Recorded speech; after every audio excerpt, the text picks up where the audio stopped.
Hi ಎಲ್ಲರಿಗೂ ನಮಸ್ಕಾರ. ಎಲ್ಲರಿಗೂ ಆಲ್ ಇನ್ ಒನ್ ಯೂಟ್ಯೂಬ್ ಚಾನಲ್ಗೆ ಸ್ವಾಗತ.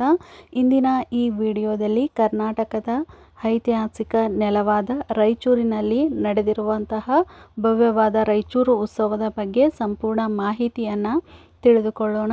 ರಾಯಚೂರು ಜಿಲ್ಲೆ ತನ್ನ ಐತಿಹಾಸಿಕ ಪರಂಪರೆ, ಶ್ರೀಮಂತ ಸಂಸ್ಕೃತಿ, ಕೃಷಿ ಮತ್ತು ಜನಪದ ಕಲೆಗೆ ಹೆಸರುವಾಸಿಯಾಗಿದೆ. ಇದೇ ಎಲ್ಲವನ್ನ ಒಂದೇ ವೇದಿಕೆಯಲ್ಲಿ ಜನರಿಗೆ ಪರಿಚಯಿಸುವ ಉದ್ದೇಶದಿಂದ ರಾಯಚೂರು ಉತ್ಸವವನ್ನು ಆಯೋಜಿಸಲಾಗುತ್ತದೆ. ಈ ಉತ್ಸವದಲ್ಲಿ ಜಿಲ್ಲೆಯ ಕಲೆ, ಸಾಹಿತ್ಯ, ಸಂಗೀತ, ಜನಪದ, ನೃತ್ಯ, ಕೃಷಿ, ಆಹಾರ, ಸಂಸ್ಕೃತಿ ಮತ್ತು ಸ್ಥಳೀಯ ಪ್ರತಿಭೆಗಳಿಗೆ ವಿಶೇಷ ಅವಕಾಶ ಕಲ್ಪಿಸಲಾಗುತ್ತದೆ. ಜಿಲ್ಲಾಡಳಿತವು ಉತ್ಸವದ ಕಾರ್ಯಕ್ರಮಗಳ ವೇಳಾಪಟ್ಟಿ, ಸ್ಪರ್ಧೆಗಳು ಹಾಗೂ ಸಾರ್ವಜನಿಕರಿಗೆ ಅಗತ್ಯ ಮಾಹಿತಿಯನ್ನು ನೀಡಲು ವಿಶೇಷ ವ್ಯವಸ್ಥೆ ಮಾಡಿದೆ. ಸ್ಥಳೀಯ ಕಲಾವಿದರಿಗೆ ವೇದಿಕೆ ಒದಗಿಸುವುದು, ಪ್ರವಾಸೋದ್ಯಮವನ್ನು ಉತ್ತೇಜಿಸುವುದು ಹಾಗೂ ಯುವ ಪೀಳಿಗೆಯು ತನ್ನ ಪರಂಪರೆಯ ಪರಿಚಯ ಮಾಡುವುದು ಈ ರಾಯಚೂರು ಉತ್ಸವದ ವಿಶೇಷ ಉದ್ದೇಶವಾಗಿದೆ. ಇನ್ನು ಉತ್ಸವದ ಪ್ರಮುಖ ಆಕರ್ಷಣೆಗಳು ಏನೇನಾಗಿದ್ವು ಅನ್ನೋದನ್ನು ನೋಡೋಣ. ಉತ್ಸವದಲ್ಲಿ ಭವ್ಯ ಮೆರವಣಿಗೆ, ಜನಪದ ನೃತ್ಯಗಳು, ಸಂಗೀತ ಕಾರ್ಯಕ್ರಮಗಳು, ಕೃಷಿ ಮೇಳ, ಆಹಾರ ಮೇಳ, ಕರಕುಶಲ ವಸ್ತುಗಳ ಪ್ರದರ್ಶನ, ಮಕ್ಕಳ ಚಟುವಟಿಕೆಗಳು ಹಾಗೂ ವಿವಿಧ ಸಾಂಸ್ಕೃತಿಕ ಕಾರ್ಯಕ್ರಮಗಳು ನಡೆದವು. ಹಲವಾರು ಸರ್ಕಾರಿ ಇಲಾಖೆಗಳು ಮತ್ತು ಸ್ಥಳೀಯ ಸಂಸ್ಥೆಗಳು ಕೂಡ ಭಾಗವಹಿಸಿದ್ದವು.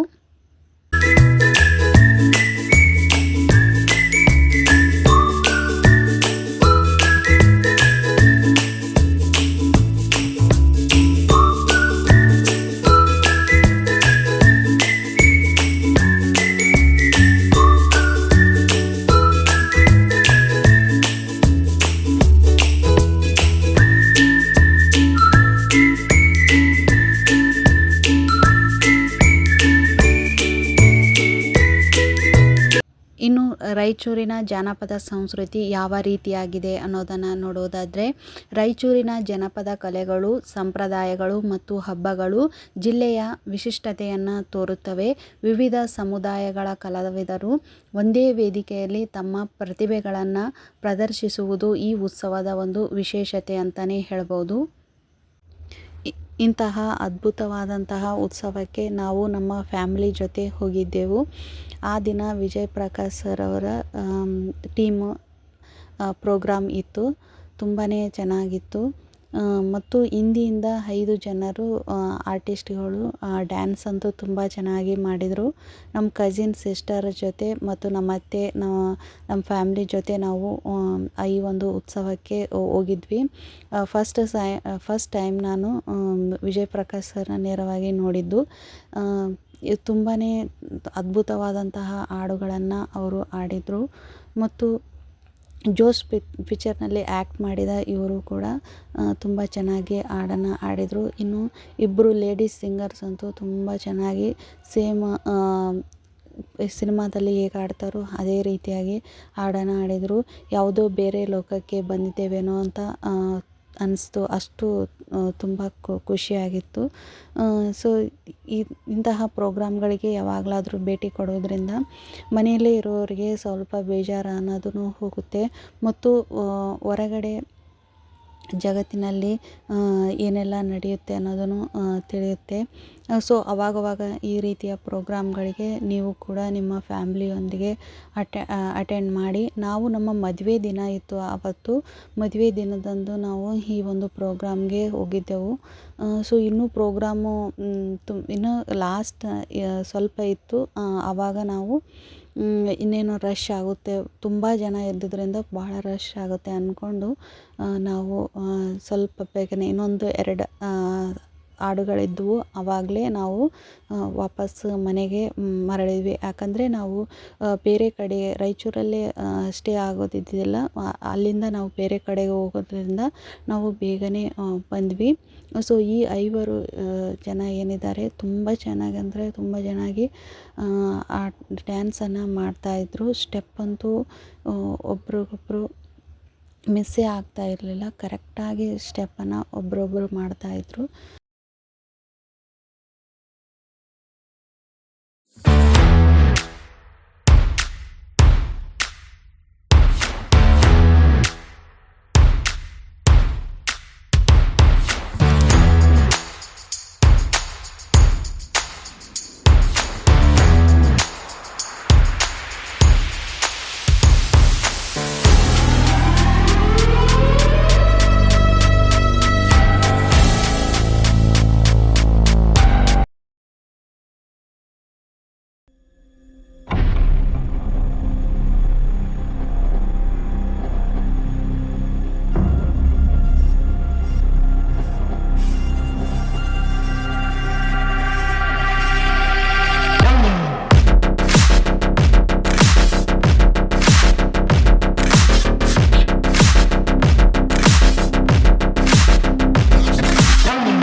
ಈ ರೀತಿಯ ಪ್ರೋಗ್ರಾಮ್ಗಳು ನಡೆಯುವುದರಿಂದ ನಮ್ಮ ಇಲ್ಲಿನ ಕಲಾವಿದರಿಗೂ ಕೂಡ ಹೆಚ್ಚಿನ ಪ್ರೋತ್ಸಾಹ ಸಿಕ್ಕಂಗಾಗುತ್ತೆ.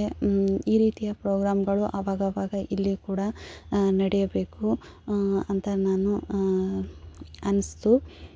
ಸೊ ಈ ಪ್ರೋಗ್ರಾಮ್ಗಳ ತುಂಬ ಅಂದರೆ ತುಂಬಾ ಚೆನ್ನಾಗಿದ್ವು. ಆ ಟೈಮ್ ಹೇಗೆ ಹೋಯಿತು ಅಂತಲೇ ಗೊತ್ತಿದ್ದಿಲ್ಲ. ಮತ್ತು ಅಷ್ಟು ಜನ ಕಲ್ತಿದ್ರು. ಅಲ್ಲಿನ ಒಂದು ವ್ಯವಸ್ಥೆ ಕೂಡ ಅಷ್ಟೇ ಚೆನ್ನಾಗಿತ್ತು. ಒಬ್ಬರಿಗೂ ಏನು ಅಪಾಯ ಆಗದಂತೆ ರಶ್ ನ ಅಷ್ಟು ಕಂಟ್ರೋಲ್ ಮಾಡಿದ್ರು. ಪೊಲೀಸ್ ವ್ಯವಸ್ಥೆ ಅಂತೂ ತುಂಬ ಚೆನ್ನಾಗಿ ಇತ್ತು. ಸೊ ಟಿಕೆಟ್ ವ್ಯವಸ್ಥೆ ಇತ್ತು ಒಳಗೆ ಹೋಗಲು. ಸೊ ಇದು ತುಂಬ ಅಂದರೆ ತುಂಬಾ ಇಷ್ಟ ಆದಂತಹ ಒಂದು ಪ್ರೋಗ್ರಾಮ್ ಅಂತ ಹೇಳ್ಬೋದು. ಸೊ ಇದು ನನ್ನ ಆವಾಗ ಮಾಡಿಕೊಂಡಂತಹ ರಾಯಚೂರು ಉತ್ಸವಕ್ಕೆ ಹೋದಾಗ ಮಾಡಿಕೊಂಡಂತಹ ವಿಡಿಯೋ ಇದಾಗಿದೆ. ಸೊ ಇದು ಮೆಮೊರಿಗೋಸ್ಕರ ಇರಲಿ ಅಂತಂದು ನಾನು ಈ ವಿಡಿಯೋನ ಈಗ ನಾನು ಯೂಟ್ಯೂಬ್ನಲ್ಲಿ ಶೇರ್ ಮಾಡ್ತಾ ಇದ್ದೀನಿ. ಮೊದಲು ನಾನು ಈ ಒಂದು ರಾಯಚೂರು ಉತ್ಸವದ ಬಗ್ಗೆ ಕೊಟ್ಟಂತಹ ಮಾಹಿತಿ ಸ್ವಲ್ಪ ಹೆಲ್ಪ್ಫುಲ್ ಆಗ್ಬೋದು ಅಂತಂದು ಮೊದಲು ಆ ಮಾಹಿತಿಯನ್ನು ತಿಳಿಸಿ, ನಂತರ ನಾವು ಫ್ಯಾಮ್ಲಿ ಜೊತೆ ಹೋಗಿದಂತಹ ಒಂದು ವಿಷಯವನ್ನು ನಿಮ್ಮ ಜೊತೆ ಹಂಚ್ಕೊಳ್ತಾ ಇದ್ದೀನಿ. ಈ ಎಲ್ಲ ಪ್ರೋಗ್ರಾಮ್ಗಳು ತುಂಬ ಅಂದರೆ ತುಂಬ ಚೆನ್ನಾಗಿ ಮೂಡಿಬಂದವು. So D K Shivakumar sir ಅವರು ಈ ಪ್ರೋಗ್ರಾಮ್ಗೆ ಆಗಮಿಸಿದ್ರು ಮತ್ತು MLA MP ಗಳು ಅವರೆಲ್ಲ ಆಗಮಿಸಿದ್ರು. ಮತ್ತು ತಹಸೀಲ್ದಾರು, DC ಎಲ್ಲ ಆಡಳಿತ ವರ್ಗ ಕೂಡ ಇಲ್ಲಿ ನೆರೆದಿತ್ತು. ಇಂತಹ ಪ್ರೋಗ್ರಾಮ್ಗಳ ನಡೆಯಬೇಕು ನಮ್ಮ ವಿಭಾಗದಲ್ಲೂ ಕೂಡ ಅಂತ ನಾನು ಈ ಒಂದು ವಿಡಿಯೋ ಮೂಲಕ ಕೇಳ್ಕೊಳ್ತೀನಿ. ಈ ಒಂದು ವಿಡಿಯೋ ನಿಮಗೆ ಇಷ್ಟವಾದರೆ ಶೇರ್ ಮಾಡಿ, ಲೈಕ್ ಮಾಡಿ ಹಾಗೂ ನನ್ನ ಚಾನಲ್ನ ಸಬ್ಸ್ಕ್ರೈಬ್ ಮಾಡಿ ಅಂತ ಈ ಒಂದು ವಿಡಿಯೋ ಮೂಲಕ ತಮ್ಮೆಲ್ಲರನ್ನ ಕೇಳ್ಕೊಳ್ತಾ ಇದ್ದೀನಿ. ಎಲ್ಲರಿಗೂ ಧನ್ಯವಾದಗಳು.